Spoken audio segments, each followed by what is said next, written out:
मैं मीनाक्षी, मेरे साथ आज आप पढ़ रहे हैं फिजिकल इक्विलिब्रियम। बच्चों, फिजिकल इक्विलिब्रियम बहुत ही छोटा सा पार्ट है हमारे इस लेसन का। हमको इसमें कुछ एग्जांपल्स पढ़ने हैं जो हम हमेशा से करते आ रहे हैं, जैसे कि सॉलिड में लिक्विड का कन्वर्शन और लिक्विड का सॉलिड में कन्वर्शन या गैसियस फॉर्म में कन्वर्शन। बट ये सारी सिस्टम अब अभी किसके अंदर पढ़ रहे हैं? हम एक क्लोज्ड सिस्टम के अंदर। जब हम इस क्लोज सिस्टम के अंदर पढ़ रहे हैं तो उसका नाम बन गया लिक्विड इक्विलिब्रियम।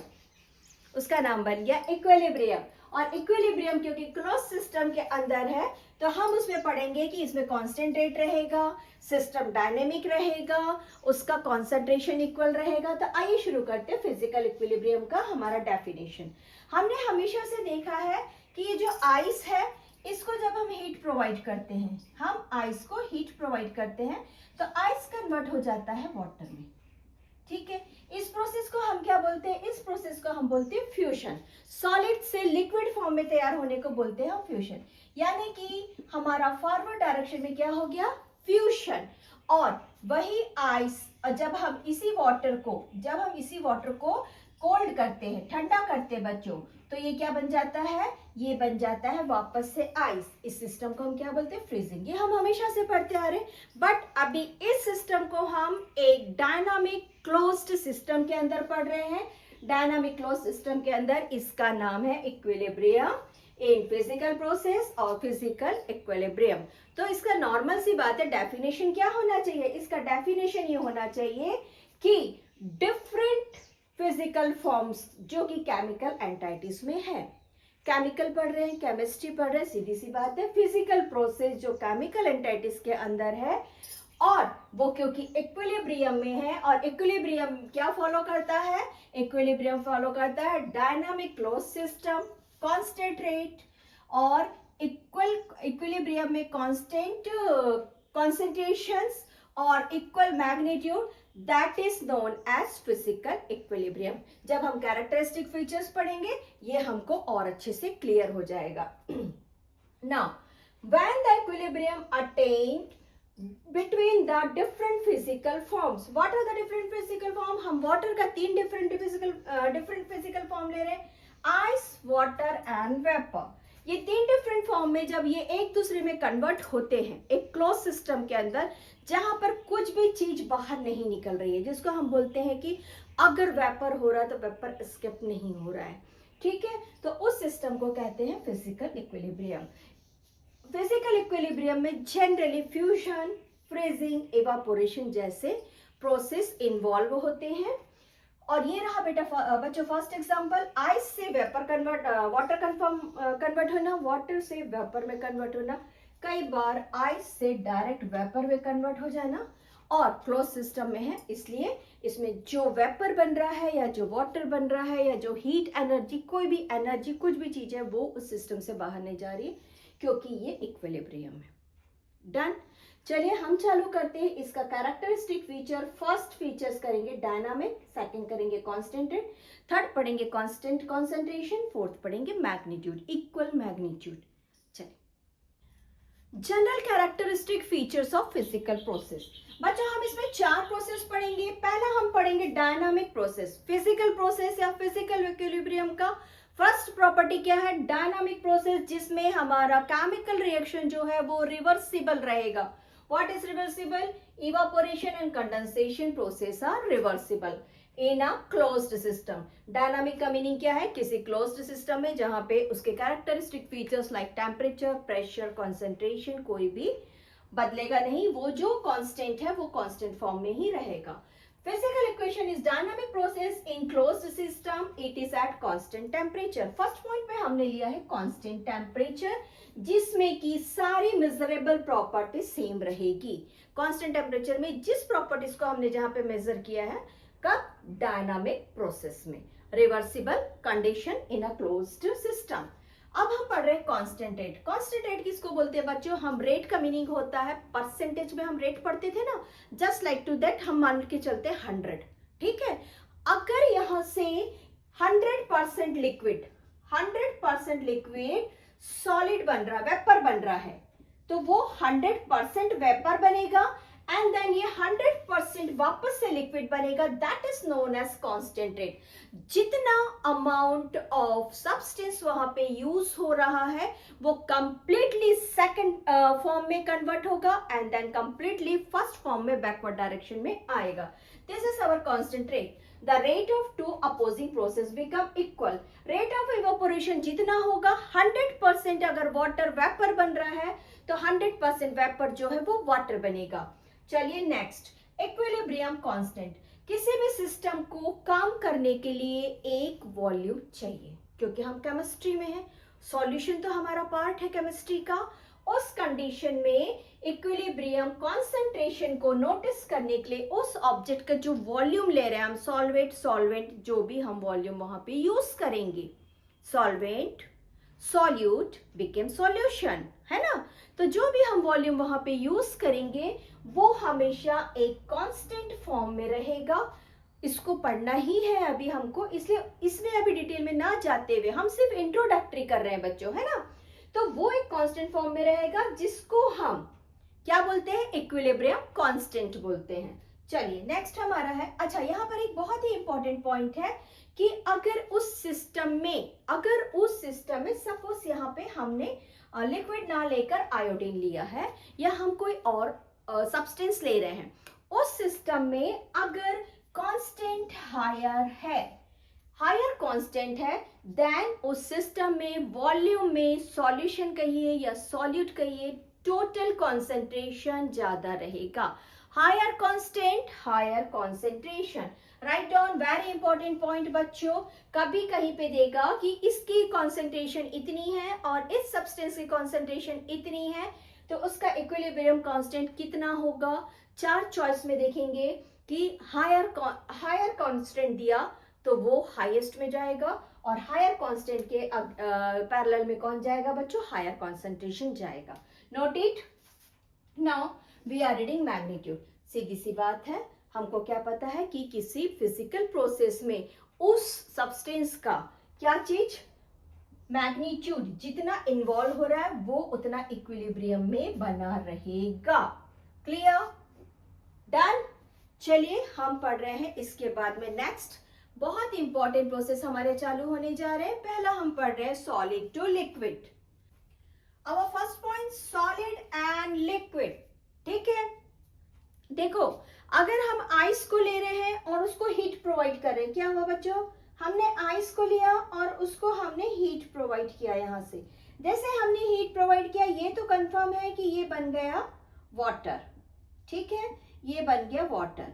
अगर ये ओपन सिस्टम है देन यहाँ पर इवेपोरेशन हो जाएगा और वेपर फॉर्म में H2O बाहर निकल जाएगी। बट जब हम इसको क्लोज्ड सिस्टम में रखते हैं, किस में रखते हैं बच्चों, हम इसको डायनामिक इक्विलिब्रियम सिस्टम में रखते हैं। उस कंडीशन पे अगर हमने यहाँ पर ये जो टेम्परेचर यूज किया है, वो अगर 273 K है, हम फर्स्ट पॉइंट क्या ले रहे हैं, फ्यूशन। ठीक है, हम एक सिस्टम ले रहे हैं बच्चों आइस और वाटर। ठीक, उसका फर्स्ट पॉइंट हम ले रहे हैं फ्यूशन, जहां पर हमने 273 केल्विन हमने इसको प्रोवाइड किया। ठीक है, हमने इसको जब ये प्रोवाइड किया तब हमने इस क्लोज्ड सिस्टम में 1 एटमॉस्फेरिक प्रेशर रखा। प्रेशर हमको क्या कर रहा है बच्चों, रेट बता रहा है। ठीक है ना, प्रेशर क्या बता रहा है, रेट बताएगा हमको। ठीक है, हमने जब इसको 1 एटमॉस्फेरिक प्रेशर पे रखा तो हमको यहाँ पर how solid convert into water, it's boiling point बताया। और जब यही पानी इस सिस्टम में बैकवर्ड डायरेक्शन से आइस बना तो फ्रीजिंग पॉइंट बना। अब अगर आपसे पूछे कि बॉइलिंग पॉइंट और फ्रीजिंग पॉइंट क्या होता है, तो आप बताइए। एक क्लोज डायनामिक सिस्टम में हमने सॉलिड का जब फ्यूजन कराया, उस कंडीशन में हमको जो बॉइलिंग पॉइंट मिला, जहां पर टेम्परेचर 273 केल्विन था और प्रेशर 1 एटमॉस्फेरिक प्रेशर था, उस पॉइंट को हमने बॉइलिंग पॉइंट रखा। और जब ये वापस से बैकवर्ड डायरेक्शन में आइस बन गया तो उसको हमने फ्रीजिंग पॉइंट कहा। डन। चलिए हमारा सेकंड पॉइंट, हमने एक सिस्टम लिया है आइस और वाटर। जब हम आइस और वाटर को इस सिस्टम में ले रहे थे, उस समय पर सॉलिड का जो मास था, सॉलिड का मास वही मास लिक्विड का रहेगा, क्योंकि बाहर से कुछ भी अंदर नहीं आ रहा है। This is a close system. Therefore यहाँ पर फिजिकल इक्विलिब्रियम में जब सॉलिड लिक्विड में कन्वर्ट होता है और लिक्विड सॉलिड में कन्वर्ट होता है, कंडीशन डायनामिक है, जिसको रिवर्सिबल रिएक्शन कहते हैं। वहां पर मास जो होता है वो सेम रहता है, दोनों का, रिएक्टेंट का एंड प्रोडक्ट का। थर्ड पॉइंट कह रहा है हमसे, इस कंडीशन में यहाँ पर जहां पर ये हो रहा है बच्चों मेल्टिंग पॉइंट, और यहाँ पर हो रहा है बच्चों ये फ्रीजिंग पॉइंट, है ना। वाटर आइस बन रही है और आइस वाटर बन रहा है। इस कंडीशन में melting point equals to freezing point, दोनों के मैग्नीट्यूड्स जो रहेंगे वो इक्वल रहेंगे। डन। थर्ड पॉइंट हमारा लास्ट फोर्थ पॉइंट है कि प्रोसेस एक के बाद एक कंटिन्यू चलेगा, जो हम इक्विलिब्रियम में पढ़ते आ रहे हैं, because that is reversible dynamic condition. Reversible हो रहा है, इसलिए अपोजिट प्रोसेस अक्वर्स साइमल्टेनियसली। पानी से बर्फ बना या बर्फ से पानी बना, ये इंपॉर्टेंट नहीं है। बस जो प्रोसेस है एक के बाद एक, उल्टा सीधा सीधा उल्टा, that is forward backward backward forward चलता रहेगा। Note down this. Second point हमारा लिक्विड टू वेपर, जिसको हम बोलते हैं बच्चों इवापोरेशन प्रोसेस। क्या बोलते हैं हम इसको? Evaporation process. आइए हम देखते हैं। हमने कुछ लिक्विड लिया बच्चों, ये रहा हमारा लिक्विड, सपोज टू भी मैंने इसे 4 मॉलिक्यूल्स ही लिया, ठीक है, एग्जांपल्स के लिए बता रही हूँ। ये जो 4 मॉलिक्यूल्स है ना, तो यहाँ पर क्या होता है, हमने इसे थोड़ी देर के लिए रख दिया, और हमने क्या किया, इसे कहाँ पे रख रहे हैं बच्चों, हम रख रहे हैं इसे डायनामिक इक्विलिब्रियम में, है ना। डायनामिक इक्विलिब्रियम यानी कि रिवर्सिबल रिएक्शन। जब ये पानी थोड़ा देर तक पड़ा रहा तो अपने आप इस पानी में से कुछ जो लिक्विड के मॉलिक्यूल्स थे वो वेपर बनने चालू हो गए। कंप्लीट नहीं बच्चों, एक साथ सारा का सारा पानी ऐसा ऊपर जाके ढक्कन पे नहीं चिपक के रह गया, ठीक है। यहाँ से कुछ जो लिक्विड के मॉलिक्यूल्स थे वो ऊपर गए, और वही वेपर्स के जो मॉलिक्यूल्स थे वो नीचे आए, ठीक। यानी कि जब ये गया ऊपर तो ये नीचे आया, ये गया ऊपर और ये नीचे आया, क्लियर। और ये साइमल्टेनियसली चलता रहा, यानी कि एक बार में पानी खत्म नहीं हो जाता और एक बार में वेपर खत्म नहीं हो जाता। सिस्टम को शुरू होने के लिए थोड़ा सा समय लगता है, और उसके बाद वो इक्विलिब्रियम स्टेट पे आ जाता है सिस्टम, ठीक है। आप लोगों को प्रोसेस समझ में आ रहा है। हमने थोड़ा सा पानी ले लिया है, पानी अपनी जगह पर रहेगा, यानी कि अगर हमने इतना पानी लिया है, अगर हमने इतना पानी लिया है तो इतना पानी हमेशा यहाँ पे बचा रहेगा बच्चों, और बाकी जो है ना वो इसमें से ये इसके भी मॉलिक्यूल्स ऊपर जाएंगे, ऐसा नहीं कि यहाँ के मॉलिक्यूल्स नहीं जाएंगे। यानी कि उस सिस्टम में थोड़ा पानी बना रहेगा, थोड़ा सा वेपर बना रहेगा, और वो कंडीशन जो रहेगी वो इक्विलिब्रियम की कंडीशंस रहेगी। डन। चलिए इसका हम पॉइंट पढ़ लेते हैं। Let a liquid is being evaporated in closed container, initially only liquid molecules are present. इसमें कुछ लिक्विड मॉलिक्यूल्स जो प्रेजेंट थे, वेपर नहीं लिया हमने, रिमेंबर हमने क्या लिया, लिक्विड लिया। जब हमने लिक्विड लिया तो वह इवापोरेशन प्रोसेस से कुछ मॉलिक्यूल्स जो थे वेपर बन गए, वही मॉलिक्यूल्स वापस से कंडेंसेशन हो रहा है, साथ में जो बचे वाले मॉलिक्यूल्स है वो भी वेपर बन रहे हैं, वो भी कंडेंसेशन की कंडीशन में आ रहा है। हमारा इंपॉर्टेंट पॉइंट है कि इस समय पे जो रेट ऑफ इवापोरेशन और रेट ऑफ कंडेंसेशन है वो इक्वल रहेगा, दैट इज इक्विलिब्रियम। पूरा पानी आसमान में नहीं चला गया, कंटेनर के इसमें टॉप में नहीं चला गया है, उसमें से कुछ पानी जा रहा है, कुछ वेपर जो जा रहा है ऊपर, वो वेपर वापस से नीचे आ रहा है। ये रहा हमारा लिक्विड वेपर इक्विलिब्रियम में evaporation process and condensation process. Done. और सीधी सी बात है, हम डायनामिक पढ़ रहे हैं, रिवर्सिबल रिएक्शन है, एक के बाद एक रिएक्शन होता रहेगा, यानी फॉरवर्ड और बैकवर्ड साइमल्टेनियसली इक्वल रेट से होते रहेंगे। आइए हमारा अब हम कर रहे हैं third point, that is solid to vapour. Solid to vapour equilibrium, ठीक है। कोई ऑब्जेक्ट, कोई सब्सटेंस अगर सॉलिड से डायरेक्ट ही वेपर बनता है, उसको हम क्या बोलते हैं, आप लोग को याद है कुछ? उसको हम बोलते हैं सब्लिमेशन रिएक्शन, एक्शन। सब्लिमेशन हम बोलते हैं। प्रोसेस क्या है? इस प्रोसेस का नाम है सब्लिमेशन। कब? डायरेक्ट ही सॉलिड जब वेपर बन रहा है, लिक्विड फॉर्म में नहीं बन रहा है। ये आप लोग पढ़े हैं क्लास 7th में।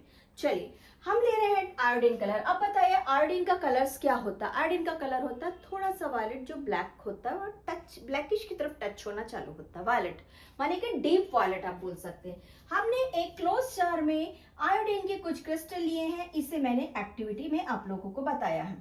ठीक है, हमने आयोडीन का क्रिस्टल एक क्लोज वेसल में ले लिया। ठीक, थोड़ी देर के बाद हम क्या देखते हैं कि यहाँ पर वायलेट कलर की वेपर दिखाई देनी चालू हो जाती है, यानी कि वो जो जार था उसमें वेपर एक वायलेट कलर का बिखरने लगता है और थोड़े समय के बाद वो कांस्टेंट हो जाता है। ठीक है, ये गैस फील हो रही है इसमें वायलेट कलर की, और थोड़े समय के बाद में वो स्टेबिलिटी रुक जाती है। यहाँ पर जाके सारी सिस्टम रुक जाता है और अब हमको कुछ भी नहीं दिखा रहा है। हल्का सा वहां पर वायलेटनेस भरा हुआ है, यहाँ पे वायलेट भरा हुआ है, और यहाँ पर कुछ जो हमने क्रिस्टल लिए थे वो क्रिस्टल्स है। यानी कि क्या कह रहा है, ये जो कुछ क्रिस्टल है वो बन रहे हैं वायलेट वेपर, यानी आयोडीन का वेपर बन रहा है, और वही वापस से आयोडीन का वेपर जो है वो क्रिस्टल फॉर्म में कन्वर्ट हो रहा है। रिएक्शन रुका नहीं है बच्चों, रिमेंबर यहाँ पे रिएक्शन रुक नहीं रहा है, एक्शन रिएक्शन दोनों चल रहे हैं। यानी कि ये वेपर भी बन रहा है, वेपर वापस से पार्टिकल्स भी बन रहा है, क्रिस्टल्स भी बन रहा है। चलिए ये एक्टिविटी हो गया। एक्टिविटी होने के बाद हम देखते हैं कि हमारा जो आयोडीन है वो सबलाइम हो रहा है और आयोडीन गैस बना रहा है। वापस से आयोडीन गैस, क्योंकि डायनामिक सिस्टम है, रिवर्सिबल प्रोसेस है, फॉरवर्ड एक्शन होने के बाद वापस से बैकवर्ड एक्शन में कंडेंसेशन के मेथड से ये वापस से इसको सॉलिड बना रहा है। डन। अब सेकंड एग्जांपल हम लेते हैं कैम्फर सॉलिड का। ये भी सॉलिड से गैस बन रहा है और गैस से सॉलिड बन रहा है। ये रहे हमारे दो एग्जांपल। हमने क्या देखा,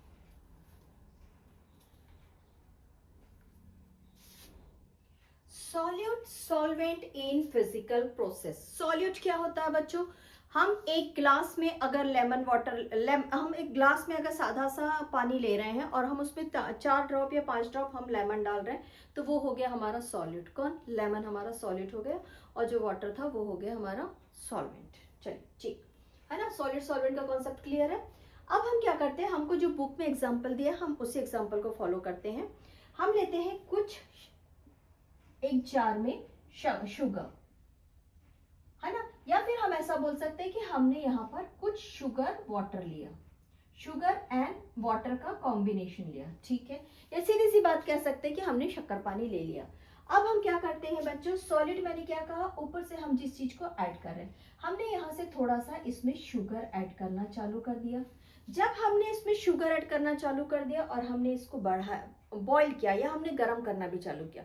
जैसे हमने गर्म किया, किसी चीज को गर्म करते तो उसकी सॉल्युबिलिटी नेचुरली बढ़ने लगती है। यहाँ पर वाटर में, पानी में शुगर की सॉल्युबिलिटी बढ़ने लग गई, बढ़ने लग गई, बढ़ने लग गई। एक समय आया जब सॉल्युबिलिटी 100% पहुंच गई और हमने वहां पर उस स्टेट को कर दिया ठंडा। चलिए यहाँ तक हम प्रोसेस पढ़ते आइए।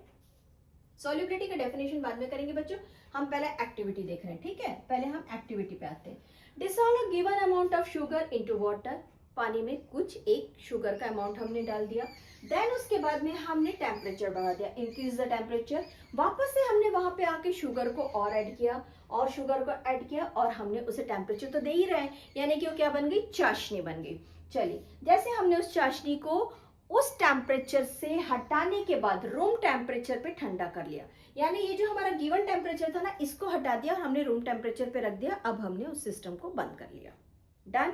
जैसे हमारा सिस्टम बंद होता है बच्चों, हम नोटिस करते हैं कि ये जो हमारा एक्वस सॉल्यूशन था ना, जिसको हमने अभी यहाँ तक थिकी सॉल्यूशन बनाया था, ये थोड़ी देर में क्रिस्टल सॉल्यूशन बन जाता है। क्रिस्टल सॉल्यूशन नहीं, क्रिस्टल्स बन जाता है। क्रिस्टल यानी शक्कर के कण हमको वापस मिल जाते हैं, पार्टिकल्स ऑफ शुगर हमको वापस मिल गए। डन। यहाँ पर ये जो क्रिस्टल फॉर्म था और हमने उस सिस्टम को बंद कर लिया। ये जो क्रिस्टल फॉर्म था ना, धीरे से वापस से शुगर एक्वस बनता है और एक्वस शुगर वापस से क्रिस्टल बनता है, यानी कि अब ये हमारा इक्विलिब्रियम चालू हो गया। हमने सिस्टम इनिशिएट जरूर किया, हमने सिस्टम इनिशिएट जरूर किया और उसके बाद उसको ऑब्जर्वेशन में डाल दिया हमारे डायनामिक इक्विलिब्रियम के प्रोसेस के चलते, और वहां पर हम क्या देखते हैं, एक्वस से सॉलिड बन रहा है और सॉलिड से एक्वस फॉर्म बन रहा है। सॉलिड कौन सा फॉर्म था, क्रिस्टल ऑफ शुगर्स था।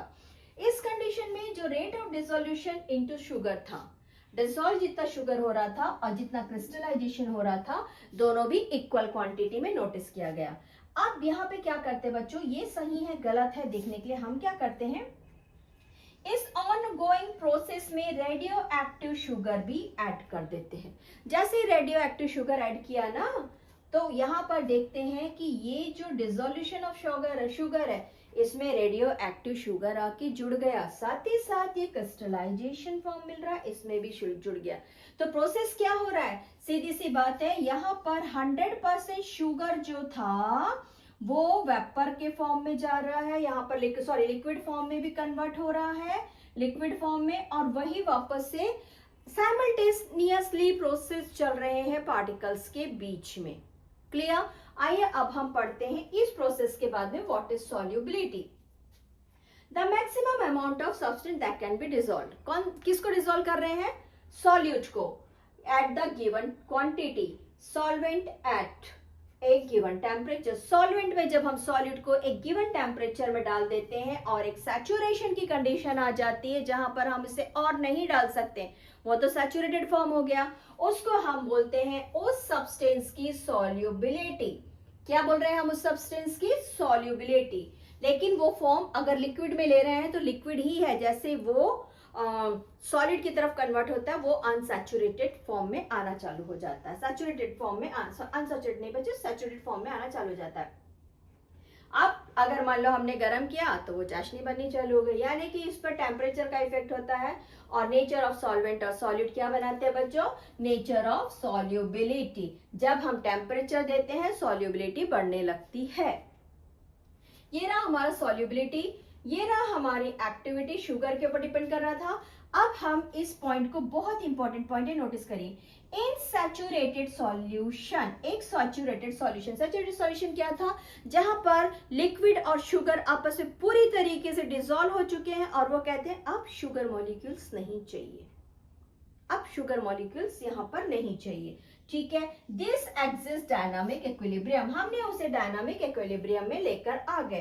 किसके बीच में बच्चों, solid molecules in the solid state and the dissolve state. और वो जो कंडीशन रहती है वो डिसॉल्व स्टेट और सॉलिड मॉलिक्यूल्स के बीच की इक्विलिब्रियम की स्टेट होती है।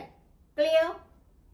चलिए, इसका हमने एक एग्जांपल दे दिया है, क्या है, इसको हम बोलते हैं फिजिकल इक्विलिब्रियम का एग्जांपल। किसको, शक्कर पानी से क्या है, शक्कर के क्रिस्टल का बनना, शुगर लिक्विड शुगर से शुगर क्रिस्टल्स का बनना और शुगर क्रिस्टल से वापस से लिक्विड शुगर को बनना, इसको हम बोलते हैं इक्विलिब्रियम फिजिकल स्टेट, जिसको हमने पढ़ा solute solvent state. Our next topic gas solvent.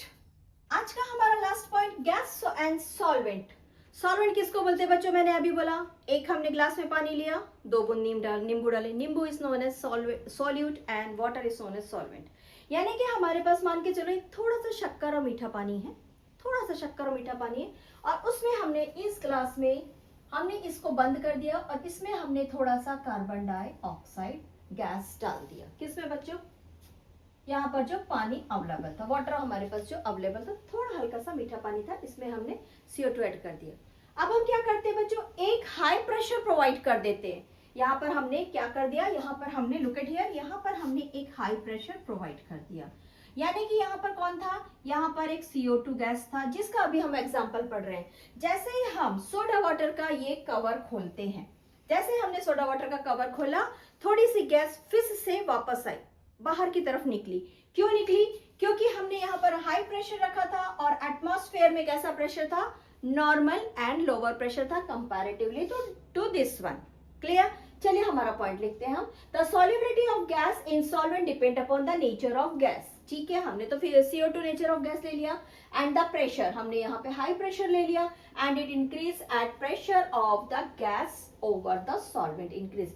जैसे जैसे प्रेशर इंक्रीज होता है सॉल्युबिलिटी बढ़ेगी यहाँ पर। First point clear. Next point, इसका इफेक्ट हमको देखने के लिए मिलता है हेनरी के लॉ से। इसको हम पढ़ते हैं बच्चों। हेनरी हमसे क्या कहते हैं, the state that the mass of gas, हमने CO2 लिया है, ठीक है, डिसॉल्व्ड इन गिवन मास। हमने पानी का जो क्वांटिटी लिया था, हम आधा लीटर ले रहे थे पानी, आधा लीटर, हमने आधा लीटर से कम लेते बच्चों, उसमें हम कितना लेते? आप लोगों ने कभी देखा है कोक की बोतल में हमेशा इतनी जगह खाली होती है, इतनी जगह खाली होती, यानी कि यहाँ पर हमने वाटर ले लिया है और उस पर हमने गैस का मास लिया। यहाँ पे कितने चीजों का मास लिया गया? एक गैस का मास लिया गया जिसको यहाँ पर अभी हम सॉल्यूट बोल सकते हैं। दूसरा यहाँ पर हमने सॉल्वेंट का मास लिया एट एनी टेम्परेचर, किसी भी एक टेम्परेचर पे हम रख सकते हैं। और इन दोनों का जो मास होता है प्रोपोर्शनल टू द प्रेशर होता है। यहाँ पर हमने क्या रखा है? हाई प्रेशर रखा है, यानी इन दोनों का जो मास है वो उस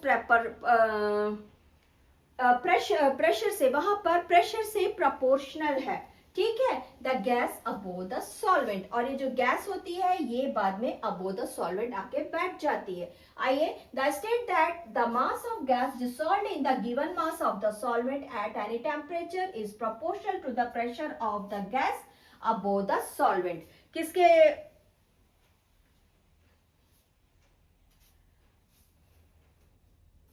आइए बच्चों, अभी हम देख रहे हैं यहाँ पर हेनरी का लॉ। हेनरी हमसे क्या कहते हैं? हेनरी हमसे कहते हैं किसी एक दिए गए टेम्परेचर में जहां पर हमने CO2 का कुछ मास रखा है और यहाँ पर हमने सॉल्वेंट का कुछ मास रखा है, तो ये जो CO2 का मास है ना, ये इस सॉल्वेंट के मास के प्रोपोर्शन होता है जो इस सॉल्वेंट के ऊपर आके बैठ जाता है। गैस क्या हो रहा है? सॉल्वेंट में डिसॉल्व भी है और सॉल्वेंट के ऊपर जाके बैठ गया है, उसकी अपर लेयर पर है। Which condition? यहाँ पर हमने लिया था हाई प्रेशर में। जैसे ही हमने जार के लिड को ऊपर किया है, हमने उस बॉटल के ढक्कन को ओपन किया, हम क्या देखते हैं? इसमें जो डिसॉल्व CO2 है, क्योंकि ये हाई प्रेशर में था, एटमॉस्फेरिक प्रेशर से हाई प्रेशर में था, जैसे ही वो वापस से लिड ओपन होते ही लोअर प्रेशर के कांटेक्ट में आता है, वो फिज और पॉप साउंड के साथ एक नए इक्विलिब्रियम में जाता है।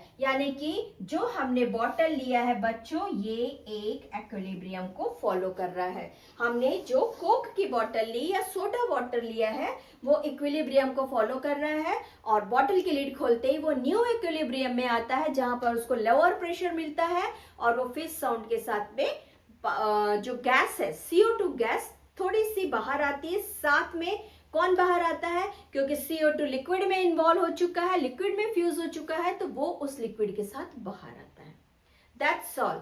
Have a nice day. आज का हमारा इतना ही पोर्शन था। ओके